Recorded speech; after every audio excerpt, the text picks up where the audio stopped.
জাতীয় বিশ্ববিদ্যালয়ের অনলাইন ক্লাসে সবাইকে স্বাগতম।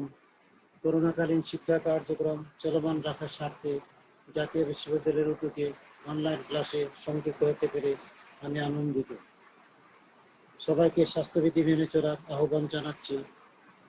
বিষয় ইসলামের ইতিহাস ও সংস্কৃতি, প্রোগ্রাম অনার্স তৃতীয় বর্ষ, কোর্স কোড 231607। কোর্সের নাম আধুনিক ইউরোপের ইতিহাস। Lecture number 8।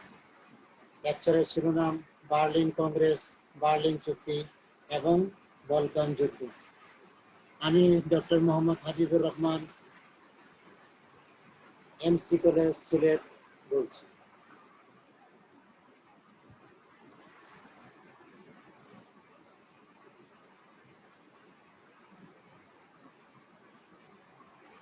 সুপ্রিয় শিক্ষার্থীবৃন্দ, সূচনাতে বলেছি আজকে লেকচারের শিরোনাম ছিল বার্লিন কংগ্রেস, বার্লিন চুক্তি এবং বলকান যুদ্ধ। সুপ্রিয় শিক্ষার্থীবৃন্দ, বার্লিন কংগ্রেস ও বার্লিন চুক্তি কি? নিকট প্রাচ্য সমস্যা নিয়ে 1877 খ্রিস্টাব্দে পুনরায় তুরস্ক সুলতানের সঙ্গে রাশিয়ার যুদ্ধ সংগঠিত হয়। রাশিয়ার আগ্রাসী নীতির কাছে পরাজিত হয় তুরস্ক।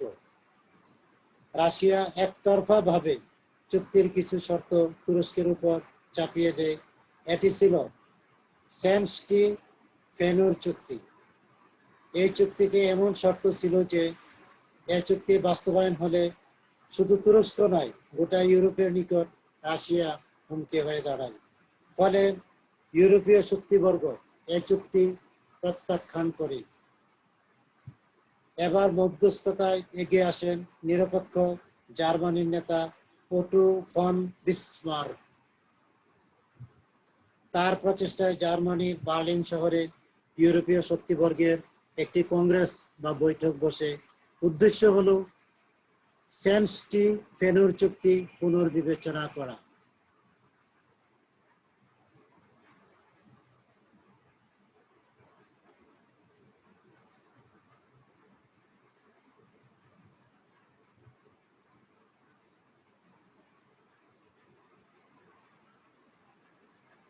এই বার্লিন বৈঠকে নিকট প্রাচ্যের সমস্যা সংকট নিয়ে একটি চুক্তি হয়। ইতিহাসে এটি বার্লিন কংগ্রেস ও বার্লিন চুক্তি নামে পরিচিত। বার্লিন চুক্তি বা শর্ত ও গুরুত্বের ইতিহাস আলোচনার পূর্বে নিকট প্রাচ্য সমস্যার নতুন সংকট কি ছিল এবং সেন্ট স্টেফেনু চুক্তির পটভূমি জানা দরকার। এতেই বার্লিন কংগ্রেস ও চুক্তির পটভূমি বা চুক্তির পূর্বপাঠ উন্মোচিত হবে। সুপ্রিয় শিক্ষার্থীবৃন্দ, এ পর্যায়ে আমরা চলে যাব বার্লিন কংগ্রেসের পটভূমির দিকে।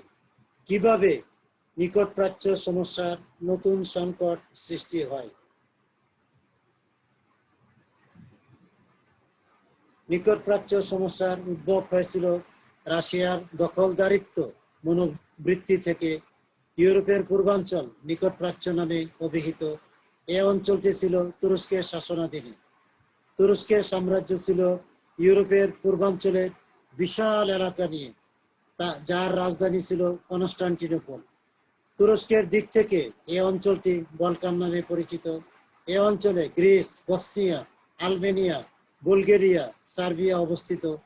প্রতিবেশী রাশিয়া এই অঞ্চলটির উপর রাজনৈতিক ও সামরিক আধিপত্য বিস্তার করতে চায়।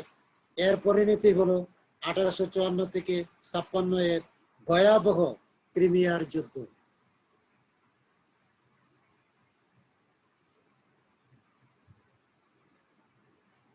প্যারিসে অনুষ্ঠিত চুক্তির মাধ্যমে ক্রিমিয়ার যুদ্ধের সমাপ্তি ঘটে, কিন্তু নিকট প্রাচ্যে রাশিয়ার আগ্রাসী নীতির অবসান ঘটেনি।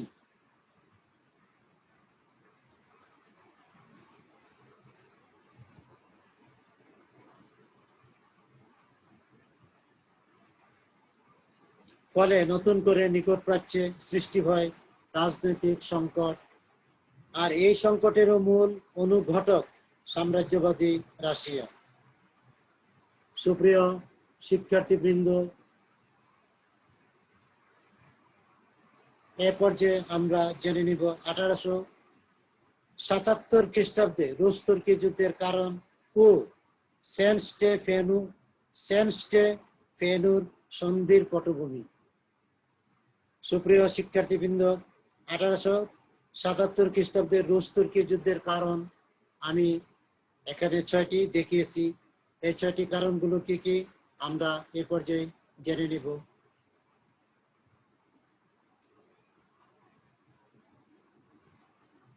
এই 6টি কারণ: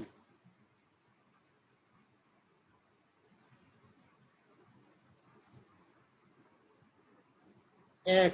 অতৃপ্ত রাশিয়া। 2. তুর্কি সুলতানদের প্রতিশ্রুত শাসন সংস্কার তানজিমাত। 3. বলকান জাতি গোষ্ঠীর মধ্যে জাতীয়তাবাদ আন্দোলন ও খ্রিস্টান মুসলিম বিরোধ। 4. রাশিয়া কর্তৃক পূর্বের প্যারিস চুক্তি প্রত্যাখ্যান। 5. বসনিয়া ও হার্জেগোভিনা স্বাধীনতার আন্দোলন। 6. বুলগেরিয়া হত্যাকাণ্ড, ইউরোপে ব্যাপক তুর্কি বিরোধী প্রতিক্রিয়া।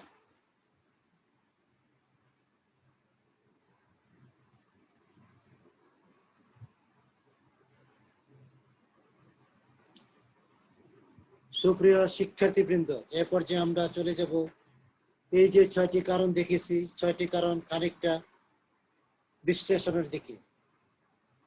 1. অতৃপ্ত রাশিয়া। 1854 থেকে 56 খ্রিস্টাব্দে ক্রিমিয়ার যুদ্ধে রাশিয়া পরাজিত হয়। এ সময় রাশিয়া সাম্রাজ্যের ক্ষমতায় জার উপাধি সম্রাট দ্বিতীয় আলেকজান্ডার। যুদ্ধে পরাজয়ের পর ফ্রান্সের প্যারিসে যে সন্ধি হয়, স্বাভাবিকভাবেই এই সন্ধি চুক্তির শর্ত রাশিয়ার অনুকূলে ছিল না। এই অতৃপ্ত রাশিয়া পুনরায় বলকান জাতিগোষ্ঠীর উপর প্রভাব বিস্তারে ব্রতী হয়। একই সঙ্গে ভূমধ্যসাগরীয় অঞ্চলে সামরিক কর্তৃত্ব সৃষ্টি করতে অগ্রণী হয়। আবার চুক্তির শর্তানুসারে কতিপয় শর্ত তুরস্ক সমাধান করতে পারেনি। এ শর্তের অন্যতম ছিল তুরস্কের অভ্যন্তরীণ শাসন সংস্কার।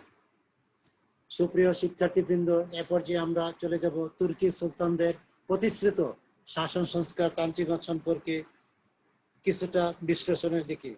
তুরস্ক সাম্রাজ্যে উসমানীয় বংশের ইউরোপীয় ঐতিহাসিকদের নিকট অটোমান সাম্রাজ্য উসমানীয় বংশের সুলতানদের দ্বারা শাসিত হচ্ছিল। 18 শতকে শিল্প বিপ্লব, ফরাসি বিপ্লবের প্রভাব ইউরোপের অন্যত্র বিস্তার লাভ করে নতুন এক আধুনিক ইউরোপের সৃষ্টি করে। কিন্তু উসমানীয় শাসনাধীনে ইউরোপের পূর্বাঞ্চলে নতুন ইউরোপ বা আধুনিক ইউরোপের ভাবধারা সৃষ্টি হয়নি। বিগত প্যারিস সন্ধিতে তুরস্ককে শর্ত দেওয়া হয়েছিল যে তার অধীনস্থ বলকান অঞ্চলে স্বায়ত্তশাসন প্রদান করবে। সে অনুযায়ী উসমানীয় সুলতানগণ সংস্কার নীতি বাস্তবায়নের পরিকল্পনা নেন। এই সংস্কার আন্দোলন ইতিহাসে তানজিমাত আন্দোলন তানজিমাত নামে ব্যাপক খ্যাত। এই তানজিমাত ছিল আধুনিক শিক্ষা চালু করা, তুর্কি অতুর্কি ব্যবধান হ্রাস করা, খ্রিস্টান প্রজাদের সমান অধিকার প্রদান করা। কিন্তু গোড়া মুসলিম ওলামাদের চাপে শাসন সংস্কার আন্দোলন তানজিমাত তত সফল হতে পারেনি। ফলে বলকান অঞ্চলে জাতিগোষ্ঠীর মধ্যে অসন্তোষ বৃদ্ধি পায় এবং তুরস্কের বিরুদ্ধে জাতীয়তাবাদী ভাবধারা তীব্র হয়ে ওঠে। সুপ্রিয় শিক্ষার্থীবৃন্দ, এ পর্যায়ে আমরা চলে যাব বলকান জাতিগোষ্ঠীর মধ্যে জাতীয়তাবাদ ভাবধারার আন্দোলন ও খ্রিস্টান মুসলিম বিরোধ। 19 শতকের দ্বিতীয় ভাগে বলকান জাতিগুলির মধ্যে জাতীয়তাবাদ আন্দোলন উদ্ভব হয়। কারণ ছিল পশ্চিম ইউরোপের মতো আধুনিক ইউরোপের চেতনা বলকানদের মধ্যে বিস্তার এবং তুরস্ক সুলতানদের শাসন সংস্কারের অসফলতা। এই অসন্তোষের মধ্যে যুক্ত হয় রাশিয়ার নানা উস্কানিমূলক তৎপরতা। ইতিমধ্যে বৃহৎ জার্মানি ঐক্য, ইতালির ঐক্য ও স্বাধীনতা বলকান জাতিগোষ্ঠীকে আরো প্রভাবিত করে। বলকান জাতিগুলোর মধ্যে স্লাভ জাতি ছিল সংখ্যাগরিষ্ঠ, আবার ধর্মী খ্রিস্টান, অথচ এদের শাসক গোষ্ঠী জাতিতে তুর্কি আর ধর্মী মুসলিম। এই অবস্থায় রাশিয়ার সঙ্গে ধর্মে এবং জাতিতে বলকানদের অনেক মিল পাওয়া যায়। রাশিয়ার সঙ্গে স্লাভ জাতিগোষ্ঠীর লোক সংখ্যা ছিল অধিক। এই নানা কারণে নতুন করে নিকট প্রাচ্য সংকট সৃষ্টি হয়। এই সংকটই সৃষ্টি করে নতুন করে রুশ তুর্কি যুদ্ধ এবং সেন্টে ফেনুর সন্ধি। আর এর প্রতিক্রিয়ায় পরের বছর বার্লিন কংগ্রেসে অনুষ্ঠিত হয় এবং সেখানে নতুন করে সম্পাদিত হয় এক চুক্তি। সুপ্রিয় শিক্ষার্থীবৃন্দ, এ পর্যায়ে আমরা চলে যাব রাশিয়া কর্তৃক পূর্বের প্যারিস চুক্তি প্রত্যাখ্যান সম্পর্কে খানিকটা ধারণা নিতে। রুশ তুর্কি যুদ্ধের প্রবণতা পূর্বে বলা হয়েছে 1856 খ্রিস্টাব্দে অনুষ্ঠিত প্যারিসে রাশিয়া ও তুরস্কের মধ্যে যে প্যারিস চুক্তি স্বাক্ষরিত হয় তাতে রাশিয়াকে অনেক ছাড় দিতে হয়েছে। শান্তি চুক্তি হলো নামে মাত্র। রাশিয়া সুযোগ বুঝে পুনরায় আগ্রাসন নীতি শুরু করে এবং প্যারিস চুক্তি প্রত্যাখ্যান করে। সুপ্রিয় শিক্ষার্থীবৃন্দ, এ পর্যায়ে আমরা চলে যাব বসনিয়া ও হার্জেগোভিনা স্বাধীনতা আন্দোলন সম্পর্কে কিছু বিশ্লেষণের দিকে। তুর্কি শাসন বিরোধী বিদ্রোহ।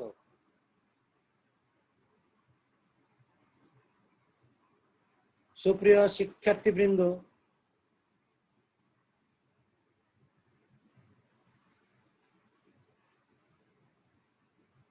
উপর্যুক্ত দুটি জাতি বলকান অঞ্চলের সচেতন ও শিক্ষিত গোষ্ঠী।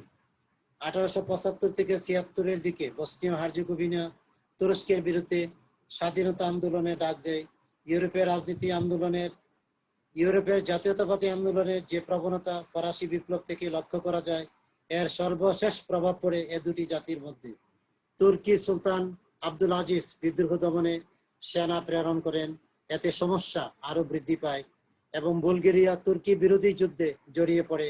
এতে তুর্কি সেনা কর্তৃক বুলগেরিয়া ব্যাপক হত্যাকাণ্ড ঘটে।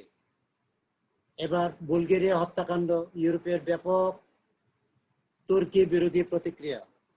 সুপ্রিয় শিক্ষার্থীবৃন্দ, বুলগেরিয়ার আন্দোলনে প্রায় 12,000 নিরস্ত্র মানুষ মারা যায়। তুর্কি মুসলমান সেনা কর্তৃক বুলগার খ্রিস্টানের হত্যাকাণ্ড ইউরোপের ব্যাপক তুর্কি বিরোধী জনমত সৃষ্টি হয়। এমনকি তুরস্কের মিত্র ইংল্যান্ডও ক্ষোভ প্রকাশ করে।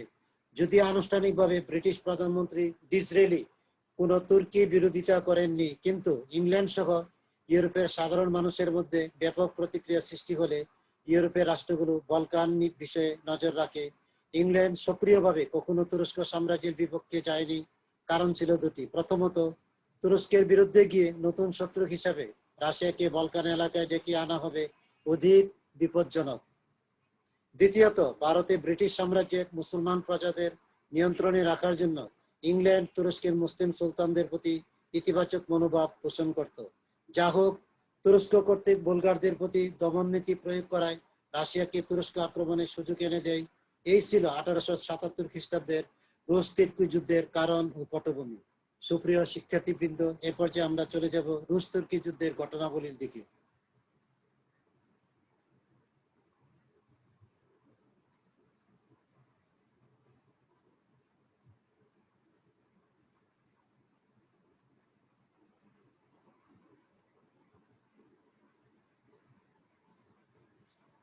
রাশিয়ার যুদ্ধ ঘোষণা। রুশ তুর্কি যুদ্ধ 24 এপ্রিল 1877।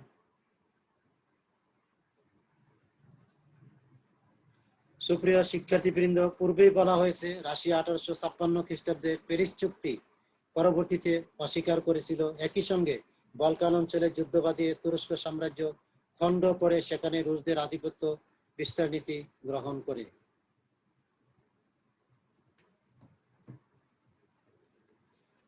ইতিমধ্যে রাশিয়া সকল প্রস্তুতি সম্পন্ন করে অস্ট্রিয়াকে হাতে নেয়। অস্ট্রিয়া মধ্য ইউরোপের একটি শক্তিশালী দেশ এবং বলকান অঞ্চলের কাছাকাছি এর অবস্থান। বরাবরই অস্ট্রিয়া বলকান প্রশ্নে রাশিয়ার বিপক্ষে ছিল। এবার কূটনৈতিক তৎপরতা চালিয়ে অস্ট্রিয়াকে রাশিয়া নিরপেক্ষ রাখতে সক্ষম হয়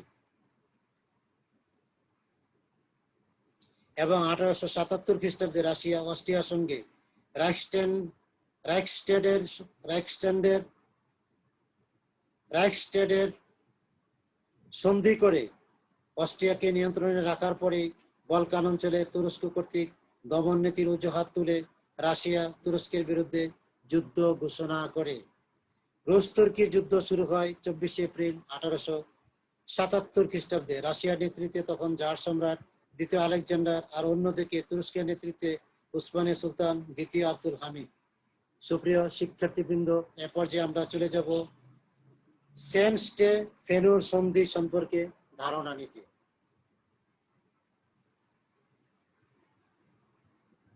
1878-এর 24 এপ্রিল রুশ তুর্কি যুদ্ধ শুরু হয়ে প্রায় 1 বছর চলে। 1878-এর 3 মার্চ তুরস্ক যুদ্ধ ক্ষান্ত দিয়ে সন্ধি চুক্তিতে বাধ্য হলো। এ যুদ্ধে তুরস্ককে সহযোগিতা করার জন্য এবার ইউরোপের কোনো দেশ এগিয়ে আসেনি। বিগত 1854 থেকে 55 সময়কালে ক্রিমিয়ার যুদ্ধে সরাসরি ইংল্যান্ড ও ফ্রান্স রাশিয়ার বিপক্ষে তুরস্কের পক্ষে যুদ্ধে অংশ নিয়েছিল। ফলে রাশিয়া পরাজিত হয়ে প্যারিস চুক্তিতে বাধ্য হয়েছিল। এবার একক শক্তি তুরস্ক, যা ইতিমধ্যে ইউরোপের রুগ্ন ব্যক্তি হিসাবে চিহ্নিত, আর রাশিয়াকে পরাজিত করতে পারেনি। রুশ বাহিনী লুবনা নামক স্থান দখল করে সুলতান আব্দুল হামিদের রাজধানী কনস্টান্টিনোপলে অগ্রসর হয়। ইতিমধ্যে ককেশাস ও দানিয়ব অঞ্চল রুশ সেনা কর্তৃক দখল হয়ে যায়। তুরস্ক সুলতান বাধ্য হয়ে এক সন্ধির দ্বারা এ যুদ্ধ মীমাংসা করতে চাইলেন। আধুনিক ইউরোপের ইতিহাসে রুশ তুর্কির এই চুক্তি সেন-স্টে ফেনুর চুক্তি বলে অভিহিত। এই সন্ধির শর্ত শুধু তুরস্ক না, ইউরোপের ভবিষ্যৎ নিরাপত্তা সম্পর্কে ছিল হুমকি স্বরূপ। এই চাপিয়ে দেওয়া শর্তের প্রতিক্রিয়া সৃষ্টি করে পরবর্তী বার্লিন কংগ্রেস ও বার্লিন সন্ধি। এবার দেখা যাক সেন-স্টে ফেনুর চুক্তিতে কি কি শর্ত বিদ্যমান ছিল। সেন-স্টে ফেনুর শর্তাদি তুরস্ক সাম্রাজ্যের অস্তিত্বের সংকট।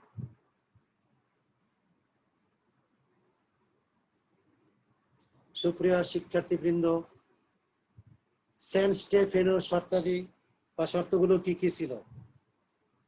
তুরস্ক সাম্রাজ্যাধীন রোমানিয়া, সার্বিয়া, মন্টেনিগ্রোকে স্বাধীনতা প্রদান করবে।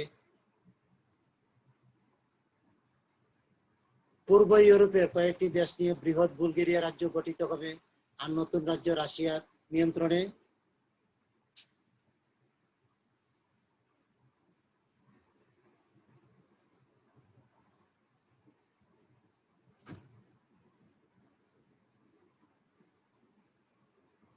নতুন রাজ্য রাশিয়ার নিয়ন্ত্রণে থাকবে। 3, তুরস্কের অধীন ফার্সে বাটন বেসারাবিয়া অঞ্চল রাশিয়ার শাসনে চলে যাবে। আর্মেনিয়ার একাংশ রাশিয়া লাভ করবে। যুদ্ধের ক্ষতিপূরণ তুরস্ককে পরিশোধ করতে হবে। এই সেন-স্টে ফেনু চুক্তির প্রতিক্রিয়া এবং এই চুক্তিকে পুনর্গঠনের জন্য ইউরোপের শক্তিবর্গ আরেকটি বৈঠকের চিন্তা ভাবনা করতে থাকে। এই চিন্তা ভাবনার ফসলই বার্লিন কংগ্রেস বা বার্লিন সম্মেলন।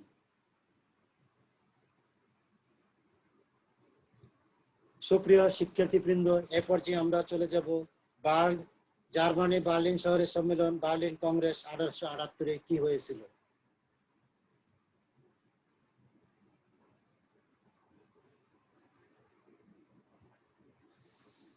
পূর্বেই আলোচনা করা হয়েছে যে সেন-স্টে ফেনুর চুক্তি পুনর্বিবেচনার জন্য ইউরোপীয় শক্তিবর্গ বার্লিন শহরে মিলিত হয়।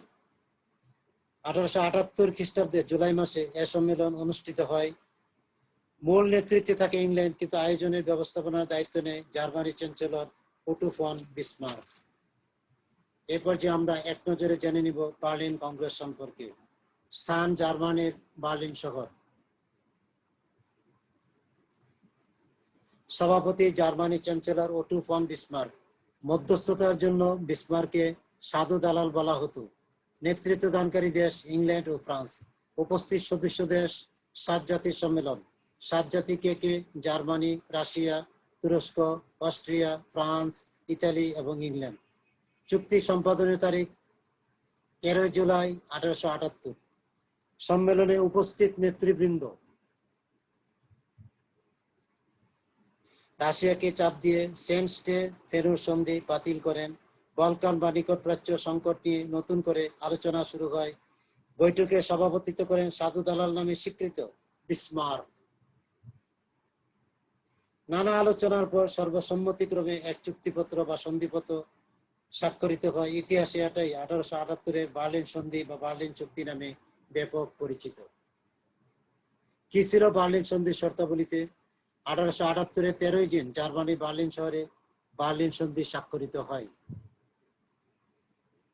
প্রথমেই সদস্যবৃন্দ বলকান অঞ্চল নিয়ে 1878 খ্রিস্টাব্দে যে চুক্তি স্বাক্ষরিত হয়েছিল, অর্থাৎ সেন্ট স্টেফেনো চুক্তি, তা বাতিল বলে ঘোষণা করে। বার্লিন চুক্তিটি সারমর্ম করলে দাঁড়ায় যে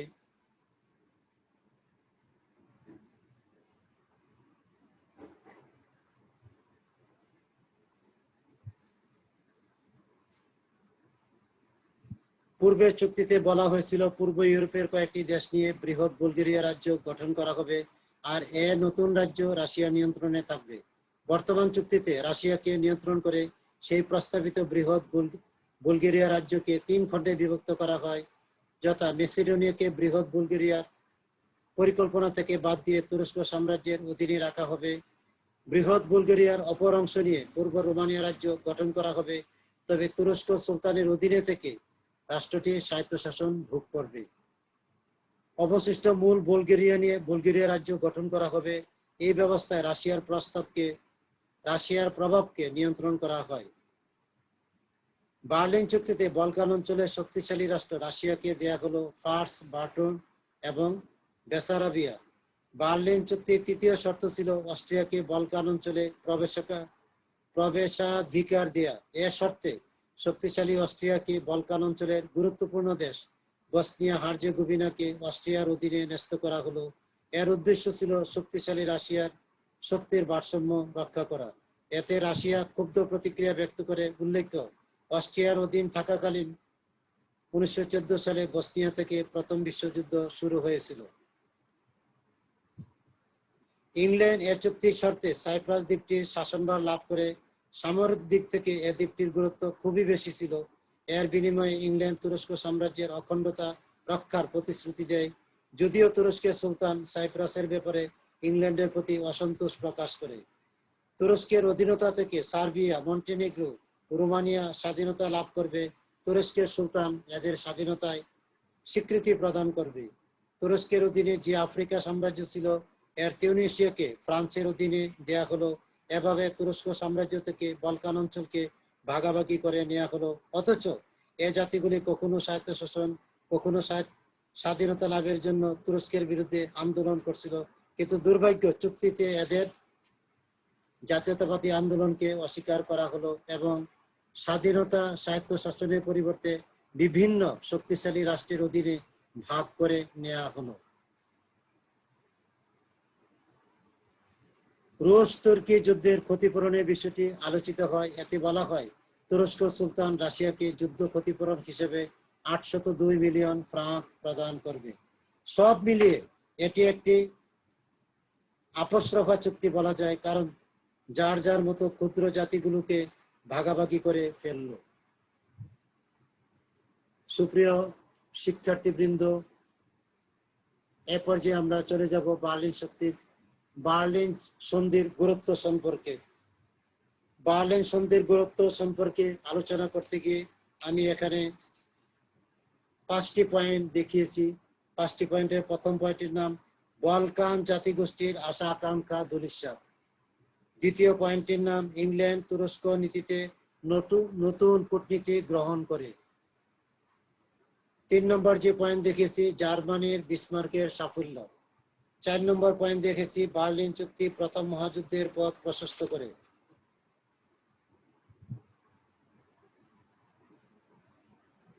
4 নম্বর দেখিয়েছি তুরস্ক ইংল্যান্ডের মিত্রতা ত্যাগ, জার্মানির সঙ্গে বন্ধুত্ব লাভ। 5 নম্বর পয়েন্ট দেখিয়েছি বার্লিন চুক্তি প্রথম মহাযুদ্ধের পথ প্রশস্ত করে। সুপ্রিয় শিক্ষার্থীবৃন্দ, এ পর্যায়ে আমরা চলে যাব এগুলোর বিশ্লেষণের দিকে। প্রথমে আমরা চলে যাব বলকান জাতিগোষ্ঠীর আশা আকাঙ্ক্ষা ধূলিসাৎ এই পয়েন্টের উপর খানিকটা ধারণা নিতে। বার্লিন কংগ্রেসের পর ইউরোপীয় কূটনৈতিক সম্পর্কের পথ আরো অবনতি ঘটে, সৃষ্টি হয় অবিশ্বাস। অস্ট্রিয়া বলকান এলাকার নতুন করে প্রভাব বিস্তার করে, ফলে বসনিয়া হার্জেগোভিনা নিয়ে সার্বিয়ার সঙ্গে অস্ট্রিয়া সম্পর্কের অবনতি ঘটে। এদিকে জার্মানিও আর নিরপেক্ষ থাকেনি, গড়ে উঠে অস্ট্রিয়া জার্মানি ঐক্য। তুরস্কের সুলতান সামরিক প্রশিক্ষণ, আধুনিক শিক্ষা নিতে জার্মানির দ্বারস্থ হন, ফলে অস্ট্রিয়া জার্মানির ঐক্যের সঙ্গে যুক্ত হয় তুরস্ক। গড়ে ওঠে ত্রিশক্তি মিত্র জোট।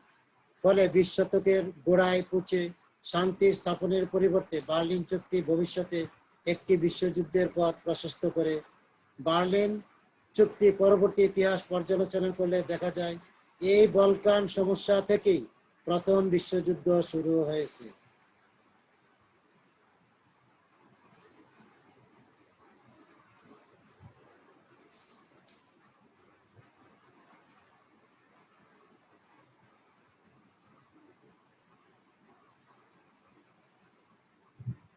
বলকান জাতিগোষ্ঠীর আশা আকাঙ্ক্ষা দুলিশ্বাস, এ সম্পর্কে আলোচনা করতে গিয়ে যে কথাগুলি আবারই বলবো, সেটা হলে বার্লিন চুক্তিতে বলকান অঞ্চলকে খণ্ড বিখণ্ড করা হয়।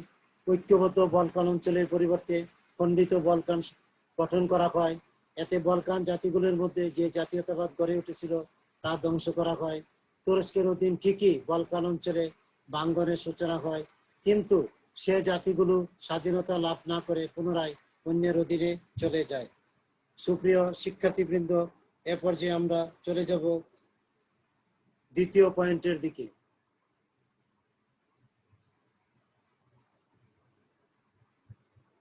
দ্বিতীয় পয়েন্টের নাম ইংল্যান্ড তুরস্ক নীতিতে নতুন কূটনীতি গ্রহণ করে। পূর্বে ইংল্যান্ডের নীতি ছিল তুরস্কের উসমানীয় সাম্রাজ্যের অখণ্ডতা রক্ষা করা, কারণ পূর্ব ইউরোপের তুরস্কের চেয়ে রাশিয়ার শক্তি বৃদ্ধি ব্রিটেনের জন্য ভয়ঙ্কর ছিল। এর পরের বছর প্রথম বিশ্বযুদ্ধের সূচনা করে, কিন্তু এবার তুরস্কের নিকট থেকে ইংল্যান্ড সাইপ্রাস দ্বীপ দখল করে নেয়। ইংল্যান্ড নিজেই তুরস্ক সাম্রাজ্যের ভাঙ্গনের সৃষ্টি করে। তখন ইংল্যান্ড মনে করে তো উসমানীয় সাম্রাজ্যের পতন অনিবার্য, তাই বলকান অঞ্চলের গুরুত্বপূর্ণ স্থানগুলো ইংল্যান্ডের আয়ত্তে আনা দরকার। একই সময় ইংল্যান্ড মিশরও দখল করে নেয়।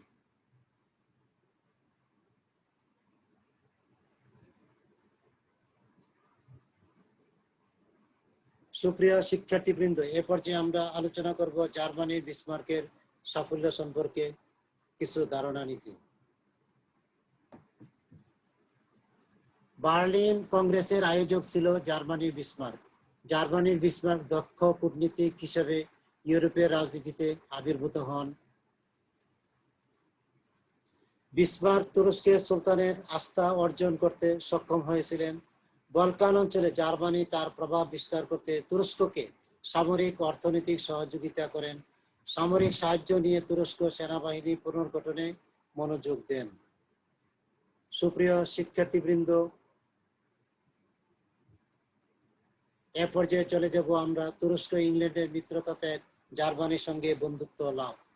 ইংল্যান্ড সাইপ্রাস দ্বীপটি দখল করে তুরস্কের বিরাগভাজন হয়েছিল।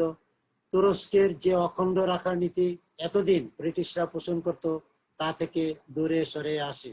সেই থেকে ক্ষুব্ধ তুরস্ক ইংল্যান্ডের মিত্রতা ত্যাগ করে জার্মানির দিকে আকৃষ্ট হয়। পরবর্তী দুটি বিশ্বযুদ্ধে তুরস্ক এ নীতি অবলম্বন করে।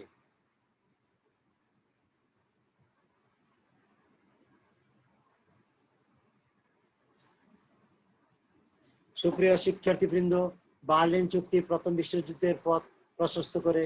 এ পয়েন্টটি সম্পর্কে পূর্বে একটু আগে আলোচনা করেছিলাম, আবারও আলোচনা করছি। বার্লিন কংগ্রেসের পর ইউরোপীয় কূটনৈতিক সম্পর্কের পথ আরো অবনতি ঘটে। অস্ট্রিয়া বলকান এলাকায় নতুন করে প্রভাব বিস্তার করে, ফলে বসনিয়া হার্জেগোভিনা নিয়ে সার্বিয়ার সঙ্গে অস্ট্রিয়ার সম্পর্কের আরো অবনতি ঘটে। এদিকে জার্মানিও আর নিরপেক্ষ থাকতে পারেনি। অস্ট্রিয়া জার্মানি ঐক্যের সঙ্গে যুক্ত হয়ে তুরস্ক গড়ে উঠে ত্রিশক্তি মিত্রজোট। এরপর শান্তি স্থাপনের পরিবর্তে বার্লিন চুক্তি ভবিষ্যতে একটি বিশ্বযুদ্ধের পথ প্রশস্ত করে।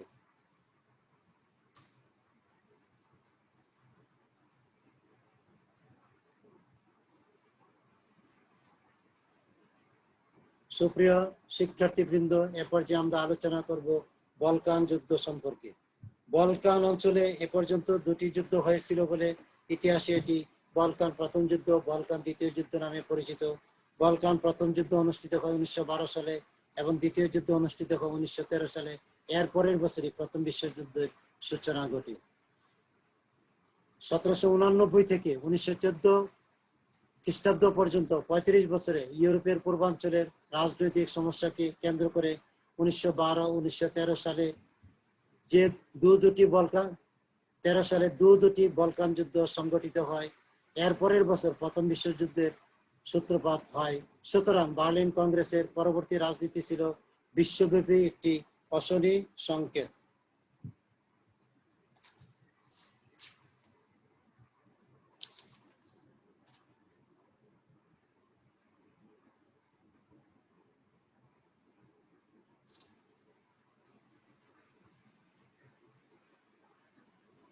(1789 থেকে 1914 সাল পর্যন্ত 35 বছরে ইউরোপের পূর্বাঞ্চলের রাজনৈতিক সমস্যাকে কেন্দ্র করে 1912 সালে এবং 1913 সালে যে দুটি বলকান যুদ্ধ সংগঠিত হয়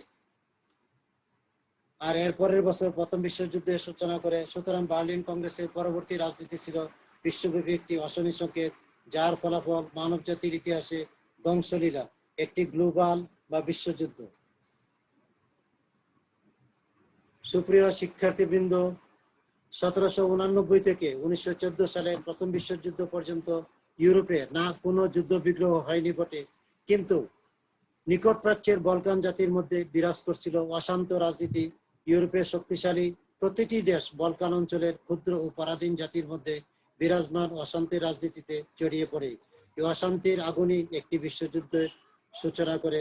1914 সালে বিশ্বযুদ্ধের প্রত্যক্ষ ঘটনা ঘটে বলকান অঞ্চলের দেশ সার্বিয়ার সেরেজিভো শহর থেকে। আলোচ্য সময়ের নিকট প্রাচ্য রাজনীতির 4টি বৈশিষ্ট্য লক্ষ্য করা যায়। প্রথমত, ইউরোপের বলকান অঞ্চলে তুরস্কের উসমানীয় সাম্রাজ্যের অধীন যেসব জাতি রাষ্ট্র ছিল তা বিচ্ছিন্ন হয়ে যায়। 1908 সালের মধ্যে প্রতিটি জাতি তুরস্ক থেকে আলাদা হয়ে স্বাধীনতা লাভ করে, যেমন সার্বিয়া, রোমানিয়া, বুলগেরিয়া, গ্রিস ও মন্টেনিগ্রো। তবে গুরুত্বপূর্ণ কৌশলগত স্থান বসফরাস ও দারদানিলিস প্রণালী তখনও কনস্টান্টিনোপলের অর্থাৎ তুরস্কের রাজধানীর অধীনে ছিল। সুলতান দ্বিতীয় আব্দুল হামিদ তখন উসমানীয় ইংলিশ উচ্চারণে অটোমান বংশের খলিফা। দ্বিতীয়ত, বলকান অঞ্চলে জাতিসমূহের জাতীয়তাবাদ সংগ্রাম ও স্বাধীনতা অর্জনের আকাঙ্ক্ষা প্রবল হয়ে ওঠে। ফলে তুরস্কের সঙ্গে ক্রিট, আর্মেনিয়া অঞ্চলে যুদ্ধ লেগেই থাকে।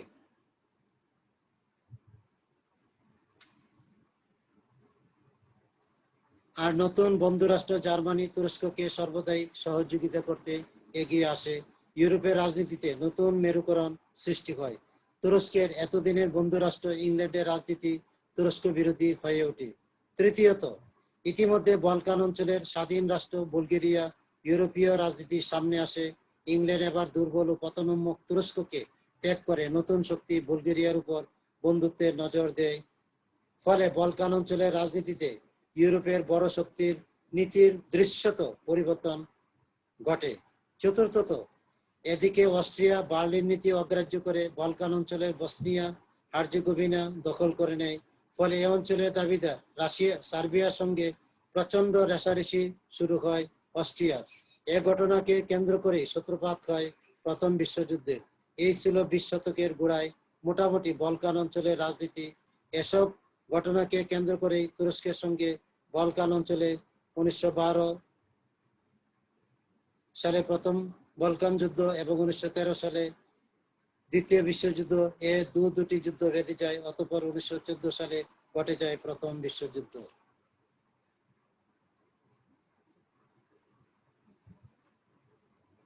সুপ্রিয় শিক্ষার্থীবৃন্দ,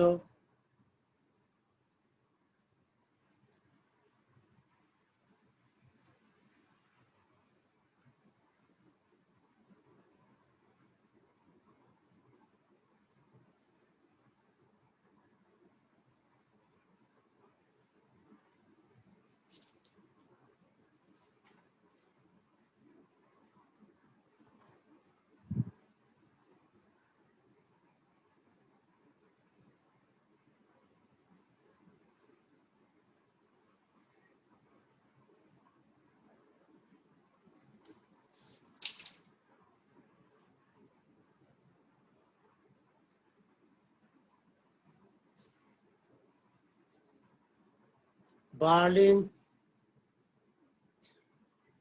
সুপ্রিয় শিক্ষার্থীবৃন্দ, এরপর আমি আজকের লেকচারের শিরোনামের আলোকে এ পর্যন্ত যা কিছু আলোচনা করেছি, এই আলোচনা করতে গিয়ে যে সমস্ত গ্রন্থ থেকে সহযোগিতা নিয়েছি এগুলোর নাম এখন আমি তোমাদের সামনে উল্লেখ করছি। হিস্ট্রি অফ মডার্ন ইউরোপ, এই গ্রন্থটির লেখক বি রাও। তারপরে দ্বিতীয় যে গ্রন্থটি তার নাম the struggle for mastery in Europe, Taylor AJP. তারপর তৃতীয় যে বইটির নাম উল্লেখ করেছি তার নাম ইউরোপ সিন্স নেপোলিয়ান, এই গ্রন্থটির লেখক ডেভিড থমসন। চতুর্থ যে বইটি থেকে সহযোগিতা নিয়েছি তার নাম মোহাম্মদ আসগর আলী খান, আধুনিক ইউরোপের ইতিহাস। সুপ্রিয় শিক্ষার্থীবৃন্দ, আজকে যে টপিকটি নিয়ে আলোচনা করলাম সেটি ছিল বলকান সমস্যার তৃতীয় পর্ব। এবার যদি প্রশ্ন করি বলকান সমস্যার প্রথম পর্ব কোনটি ছিল, আমি বলে দিচ্ছি বলকান সমস্যার প্রথম পর্ব ছিল গ্রিক স্বাধীনতা আন্দোলন এবং গ্রিক স্বাধীনতা লাভ। এ পর্যায়ে আমরা জেনে নিব বলকান সমস্যার দ্বিতীয় পর্ব কোনটি ছিল। বলকান সমস্যার দ্বিতীয় পর্ব ছিল ক্রিমিয়ার যুদ্ধ। দুটি যুদ্ধ হয়েছিল ক্রিমিয়া নামক স্থানে রাশিয়া ও তুরস্কের মধ্যে। তৃতীয় বলকান সমস্যা তৃতীয় পর্বটি ছিল বলকান যুদ্ধ। এবং বলকান অঞ্চলে এ পর্যন্ত দুটি যুদ্ধ সংঘটিত হয়েছিল বলে ইতিহাসে এটিকে বলা হয় প্রথম বলকান যুদ্ধ, অর্থাৎ যেটা 1912 সালে হয়, এবং পরেরটিকে বলা হয় দ্বিতীয় বলকান যুদ্ধ, যেটি 1913 সালে হয়। এর পরের বছর সারা বিশ্বে যে যুদ্ধটি ঘটে এটি ইতিহাসে প্রথম বিশ্বযুদ্ধ নামে পরিচিত। সুপ্রিয় শিক্ষার্থীবৃন্দ, এই পর্যন্ত যা কিছু আমি আলোচনা করেছি, এই আলোচনা করতে গিয়ে যে সমস্ত গ্রন্থ থেকে সহযোগিতা নিয়েছি এই গ্রন্থগুলোর নাম উল্লেখ করেছি এবং ওই সমস্ত গ্রন্থের লেখকদের প্রতি কৃতজ্ঞতা প্রকাশ করছি। পাশাপাশি জাতীয় বিশ্ববিদ্যালয় এই ধরনের একটি উদ্যোগ গ্রহণ করায় আমি আমার ব্যক্তিগত পক্ষ থেকে, আমার কলেজের পক্ষ থেকে জাতীয় বিশ্ববিদ্যালয়ের উদ্যোগকে স্বাগত জানাচ্ছি। সুপ্রিয় শিক্ষার্থীবৃন্দ, আমি এই পর্যন্ত বার্লিন কংগ্রেস, বার্লিন সম্মেলন, বলকান যুদ্ধ সম্পর্কে যা কিছু আলোচনা করছি, এই আলোচনা থেকে তোমরা যদি বিন্দুমাত্র উপকৃত হও তাহলে আমার এই শ্রম সার্থক হবে বলে আমি মনে করব। আবারও তোমাদেরকে ধন্যবাদ জানিয়ে এখানেই আমি আমার বক্তব্য, আমি আমার লেকচার শেষ করছি। সবাই ভালো থাকো, সুস্থ থাকো। আল্লাহ হাফেজ। তুমি নিজে ভালো থাকলে তোমার পরিবার ভালো থাকবে, তোমার পরিবার ভালো থাকলে দেশও ভালো থাকবে। আল্লাহ হাফেজ। আসসালামু আলাইকুম ওয়া রাহমাতুল্লাহি ওয়া বারাকাতুহু।